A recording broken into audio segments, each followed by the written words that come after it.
Hi, everybody. This is Barbara Mayrsohn from joyandsuccess.com, and I am with Australia. I love talking to Australia. I love talking international, and her name is Sally Thibault. I'm not quite sure how to pronounce her name, but she's a wonderful lady. We've been having a nice little chat before we talked everything, and like I said, she's in Australia, and I want to thank you so much for joining us, Sally, and thank you for being here. Thank you for having me, Barbara. It's such a thrill to chat to a like-minded person. Yes, absolutely. We certainly are like-minded, even if I don't know how many miles away, but we are like-minded. Yeah. But I want to ask you how you got started and how long it's been, and let's hear what's going on. Yeah, well, thank you for that. I've got quite a, as many people do when we reach, the age that I am, quite a varied background. But my career originally began, I was in the fitness industry for 15 years. I started in Canada. Actually, my husband in Canada, I was on a trip and met him and fell in love, and then went back to Canada, married, and it was a time when aerobics was becoming very popular. And I just fell in love with it. I absolutely loved it, and went on to we went to numerous gyms in Western Canada. I had a TV show. I had the first cable fitness TV show in Canada. There was Jane Fonda on one station and me on the other. Oh. we know how that worked out. But anyway. Anyway. And I trained instructors. But then we decided we want to have children. And Jerry, my husband, wanted for them to grow up by the ocean. So we came back to Australia, or I came back to Australia. He moved here, and we settled on the Gold Coast in Australia, which is about as close as to a tropical island as you can get. And we raised our 3 children here. And I worked in the fitness industry again for a period of time. But our world was thrown upside down in 1997 when our eldest son, David, was diagnosed with ASD, which it was called Asperger's syndrome back in those days. Mm-hmm. They now refer to it as autism.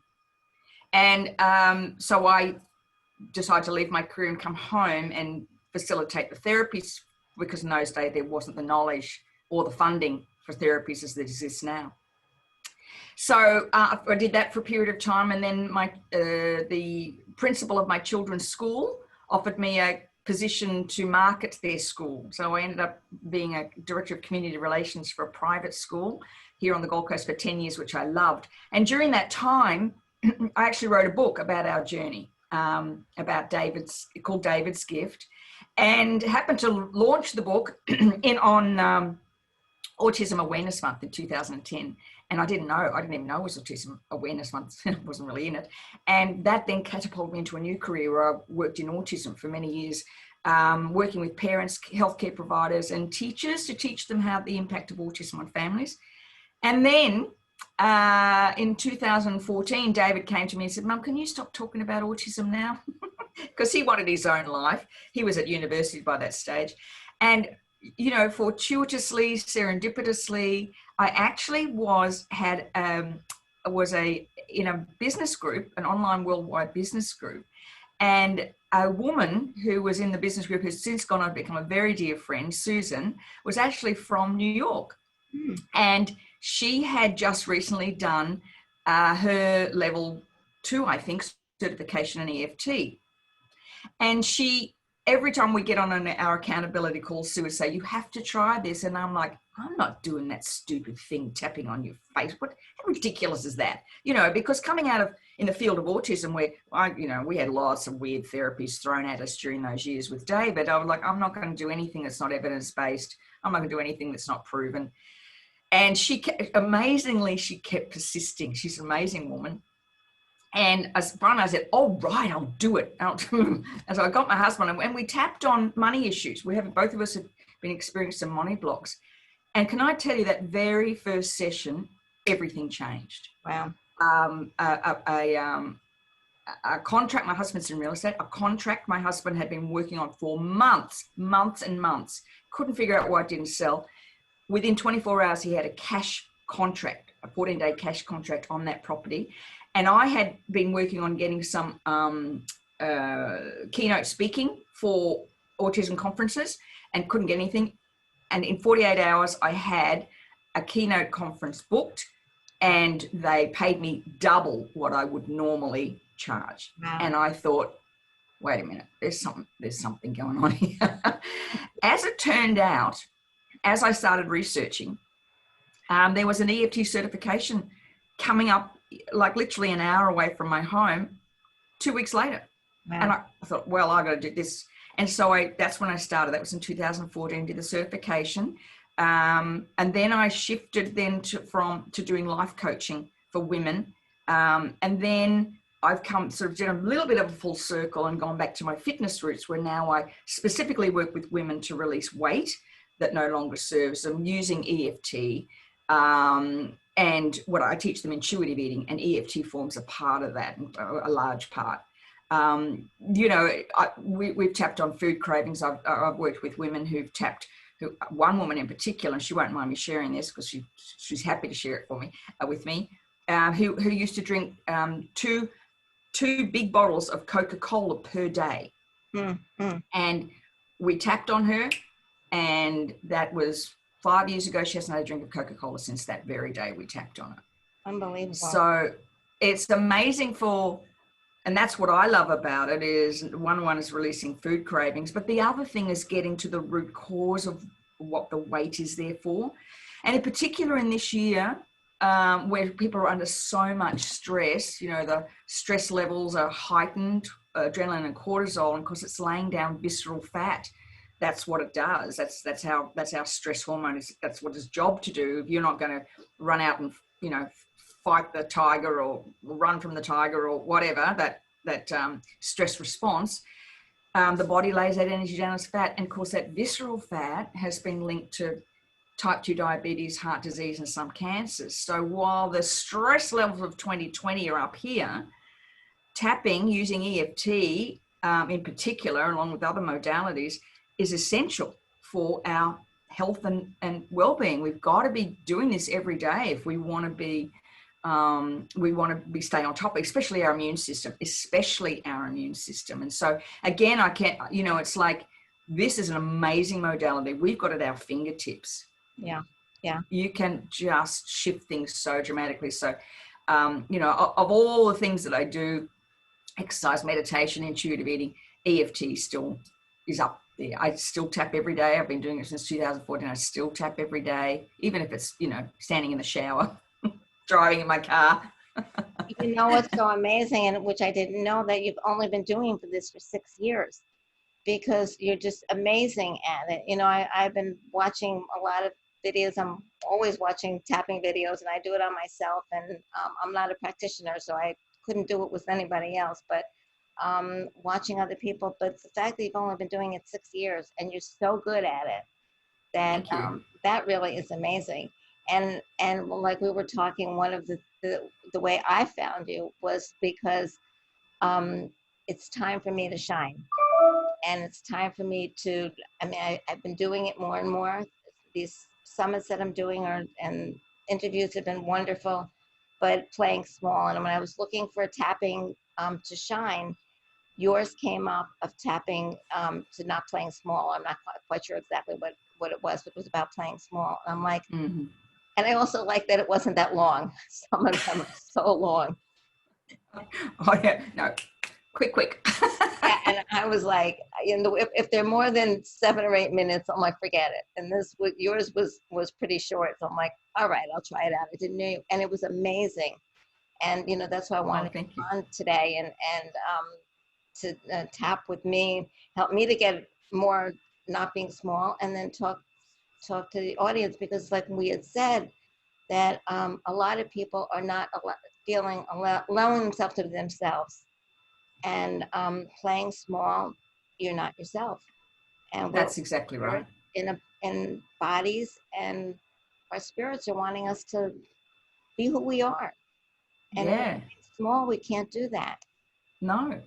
And that's that internal pressure, isn't it? It's like, you know, I'm a great believer that we're all here at this point in time in our history. We've chosen to be here to do something. And all of us, you included, and everybody else watching who have been on this journey for a period of time.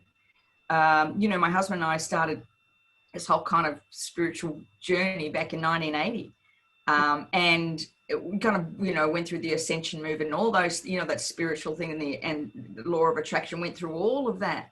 And now I really believe this right now is the reason we went through all of that back then. And playing small, what we're not doing is we're not serving the people that surround us. You know, Stephen Covey, in his book, in 7 Habits of Highly Effective People, he talks about your circle of influence and your circle of concern. So all of us have a circle of influence where us being the best we can be impacts on that circle of influence. We don't have to change the world. We just have to change our world. Right. And change happens through us, not to us. So as we're going through this change and releasing the fear, the limitations of holding us back, and we just elevate, because we're elevating our energy and our vibration. And as we do that, people are drawn to us because they're seeking. Yeah. And so, you know, that wonderful Marianne Williamson quote, you know, you serve nobody by playing small. That's just, and yet for us, for women in particular, that's a pattern. Yeah. Yeah. It's a pattern we've fallen into, playing small, keeping everybody happy, not rocking the boat, don't shine. You know, who do you think you are? Don't show off. All that stuff. Right. Right. And I think that that's coming out now. And I think, like, hopefully there'll be a lot of people watching this that are younger than I am and are starting earlier than I did. And that they'll have a lot more years to be themselves and not, you know, with the women's movement back in the 70s, like, it was like women had to be tough and they had to be, if they were going to get ahead. But now they can be loving and sweet and warm and still shine and play big. So, so if you can start taking us on the tapping and take me on the tapping and everybody out there, I know you're going to love her tapping. So, all right. I will be your first of all, I just want you, because I'm very, you know, all these tapping videos are really good, but we've got to get to the specifics. So what I encourage people to do is to have a journal or a piece of paper beside them with a pen.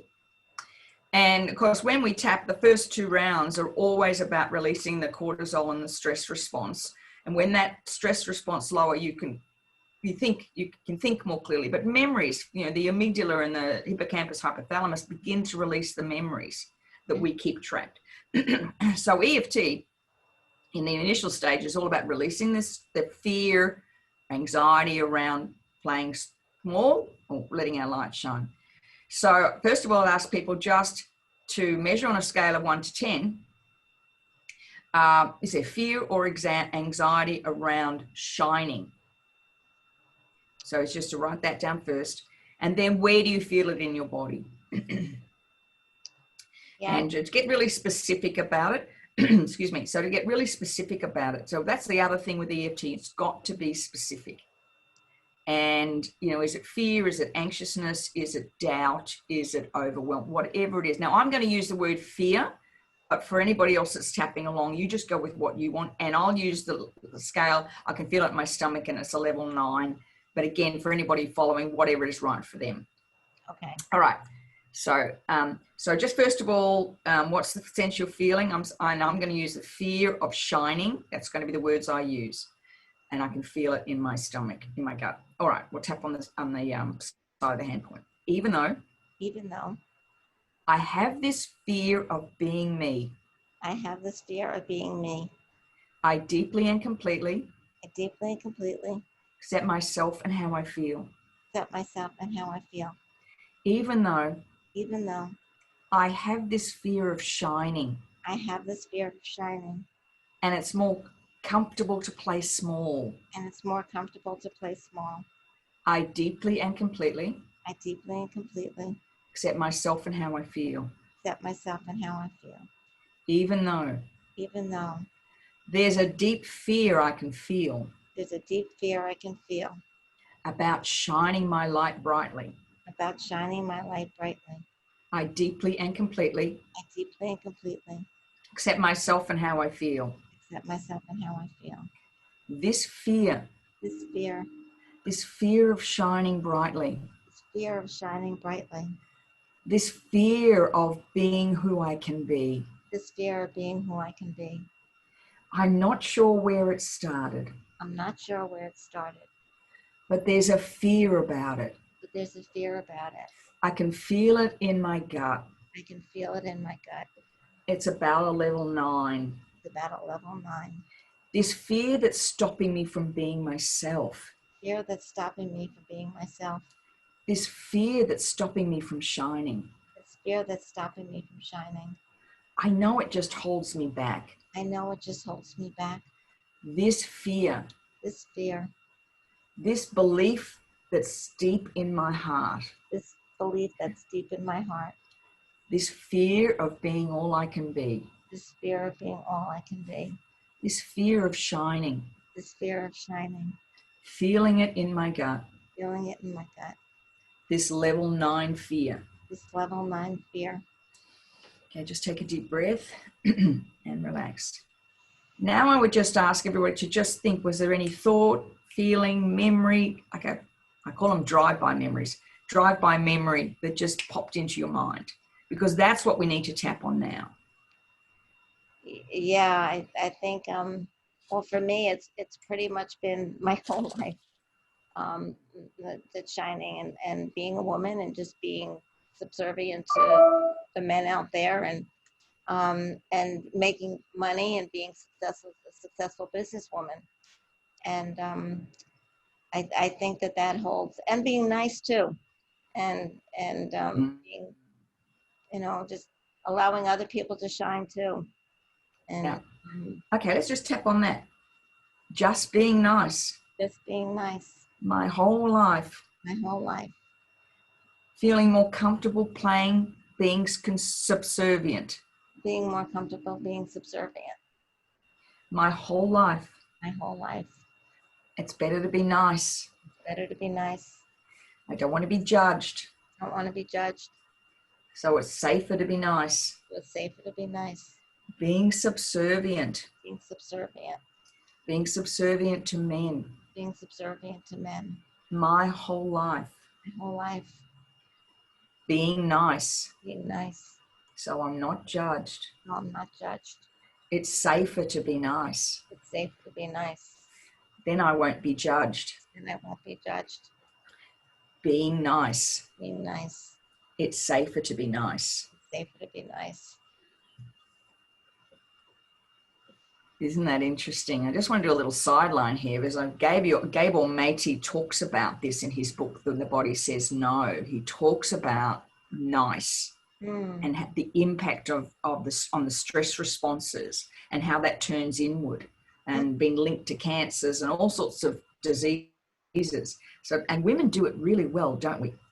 Yeah. But you don't want to say no. And we say yes when we want to say no. And be recognized for being strong, and we're not recognized for being strong, and we let men or other women to put us down, and because we're afraid of being strong.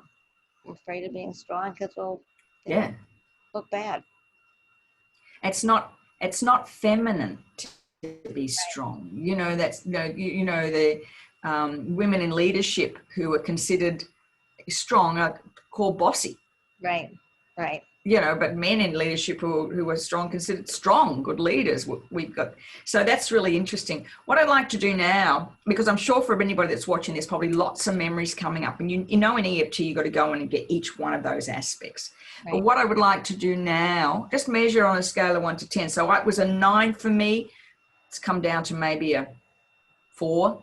That feeling of playing nice. Mine's like about a 5 or a 6. Okay, so that's still quite high.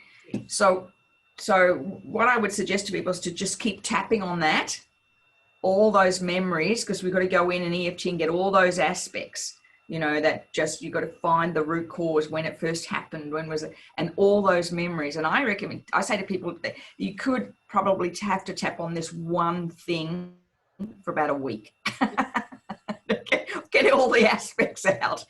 But what I'd like to do now is just to demonstrate a reframe round. But you wouldn't go into a reframe round unless it was a 0 or a 2. Okay. But but I'll just demonstrate what that feels like now.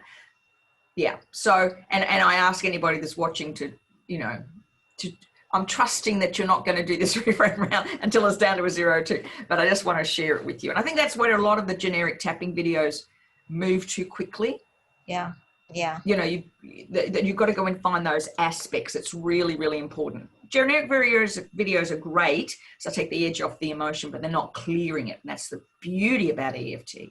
Yeah, I think you're that right. core belief. I think that's it, because I know I've been tapping a lot of times, and like sometimes I feel like I'm getting to that place, but I probably should have gotten to that place a lot more quicker than I have if I went deeper. And sometimes we don't always know how to do that, and that's why practitioner is good to have. But yeah, that was great, Okay. Yeah. So I really recommend for everybody have a journal. I've got beautiful journals I buy every year, and they have all my tapping in them. And I love it. At the end of every year, I go back and look at what I've tapped on, because you forget we create that response. You forget that you tapped on that. And I'll often go back and go, oh, gee, I forgot all about that. Oh, what did I really think like that? It's amazing. So recording your EFT is really good to do that. And as I said, a beautiful journal that you treat with just great respect, like you're treating your body. That's what I love.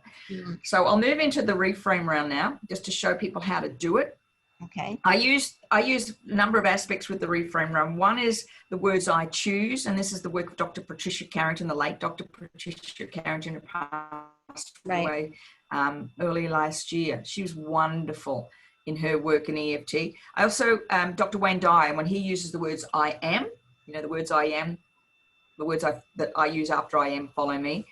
And also Dr. Joe Dispenza. So when you're creating the vision in your mind of what you want. So when you're doing a reframe round, creating the vision of what you want is really important too. So that's what I'll demonstrate this reframe round. Okay. So even though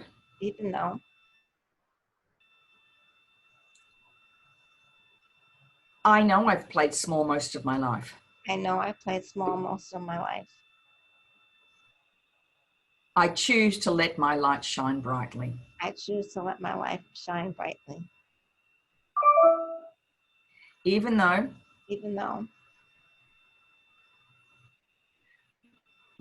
there is still a little bit of fear left about being my true self. There's still a little bit of fear left about being my true self.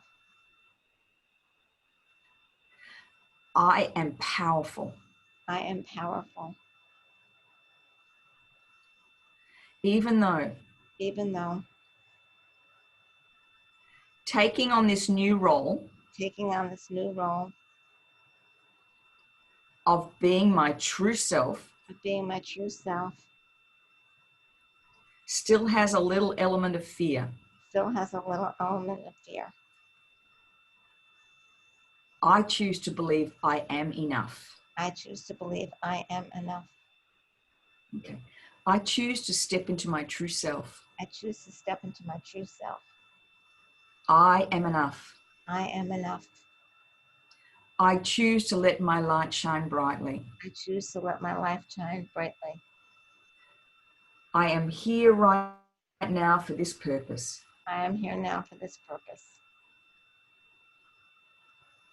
I choose to forgive all those who forced me to dim my light. I choose to forgive all those who forced me to dim my light. For all those who made me feel fearful to be myself. For all those who made me feel fearful to be myself. I choose to step into my true power. I choose to step into my true power. I am enough. I am enough. Okay, just take a deep breath. And a little thing I love to add, this is the work of Dr. Amy Cuddy, is the power pose, where you just sort of sit with your hands on your hips, and you kind of sit in that strong position. Now, this is she's a wonderful TED talk on this. When you sit in a powerful pose, your testosterone goes up and cortisol goes down. Really? And you create that visualization of your head. Yeah, and you create that visualization in your mind of what you look like when you are your true self, when you shine your light and you kind of feel that emotion, what that emotion feels like as you feel your light turning up, and you just hold that pose. You can just sit up and hands on the hips. She does the kind of Wonder Woman. And you just kind of feel that emanating from your heart, what that light feels like. Mm. And hold that. It feels amazing. It feels great. It's like, and I feel safe. I mean, I think it's a lot of people don't feel safe, and like starting to feel safe to be me. And it's okay to be me. Yeah. And the more that I feel safe about being me, I find people that let me be me. And it's amazing. And this was so amazing. I just I loved it. It was just, I'm feeling like, even though I wasn't at a 2 when we did it, I'm at a 2 now. So. Good. Now, and the thing now is because you're in that space now, you feel it. So the key now into this and the empowerment comes when you catch yourself dropping. You go, wait, what just happened? What was that thought? Because that's, because the brain doesn't like us to change. We're rewiring new neurons, and when they're rewired, it feels a bit uncomfortable for a period of time. So if you go, so your challenge becomes now, you've done this tapping, you've seen what it's like to be that whole self, the true self, your light shine. And every time the doubt comes up, the fear, you've got to go to tap on that, because it's just an aspect coming up again. So when it comes, and then you just stay. So when say that again. You're saying when you start to come down, and you will, because the brain just does that, just keep on tapping and saying, okay, I'm feeling doubtful, but I feel really good about what we're doing, and I'm feeling strong, and then pull yourself back up. Yeah. I think and go to what was the fear that came up. You want to go, what was the fear, what was the doubt? Now there's always a memory, right? Because that's what's trapped in our amygdala, the emotional brain, hippocampus, hypothalamus. That's their job. Its job is to hold that memory, because they don't want you to be unsafe. That's what your brain doesn't want you to be unsafe. So when you start to step out, it will automatically throw up another memory. And the challenge with EFT is to catch yourself on those, as I say, the drive-by memories. Don't discount them. I had a client the other day, and she said, we were tapping, and she said, I just had the weirdest thought. What is it? What was stop right there. What was that thought? And it was something that happened in year 6 at school. And when we went to that and tapped on that, man, everything collapsed. It was a core belief that had been raised. So, and she said, if I'd been on my own and I hadn't had someone to say stop, she said, I would totally discounted that. And it was massive. It was a massive core belief. So that's the beauty of EFT. Afraid of, like, to know that a lot of this is from the past, and don't go to the past, don't go in, but we have to. We need to move forward as long as we're tapping. If we're just thinking about that's exactly right. As long as we're tapping, it's okay to go into the past. Yeah. Well, that's right. And, because that 2-year-old, that 4-year-old, that 5-year-old or 15-year-old girl still lives within us. They're still part of our makeup. And that's the amygdala's job. The amygdala's job is to remind you of when you're feeling unsafe. If you were 2 years old, put your hand on a hot stove and you burnt your fingers, that amygdala's job is to remind you when you're 42 years old, don't put your hand on a hot stove, you'll burn your finger. That's what it's there for. But so it also holds everything else. So when we reframe that, it can release that. The memory's still there, but we release the emotional connection, and just makes life so much simpler. Well, that was carrying all this stuff around with you. That was so amazing. I think, one of my jobs as well is, I know the tapping community, to get the tappers out there and to teach people about tapping, because it's like, I'm not a big meditator, but I love the tapping, and all of my people know it, and now everybody that is involved in the summits will know it too. But this was absolutely amazing, and I just loved it. I'm so grateful to you. Thank you so much. And I'm going to be listening to this over and over again, and just it was, not only your video on YouTube, but this particularly got so personal almost, that it just was so amazing. And thank you so much. And I want you're welcome. Everybody for being here. And I know you're going to love this, and just keep on doing it. That's one of the things that I'm learning, that maybe a thick head or something, just keep on doing it over and over again, because you can't just get it done one time. it doesn't work, you have to just keep on doing it over and over again. So thank you so much for joining us, everybody, today. And I just really appreciate it. And I know you're going to love this video. So thank you, Sally, for being here.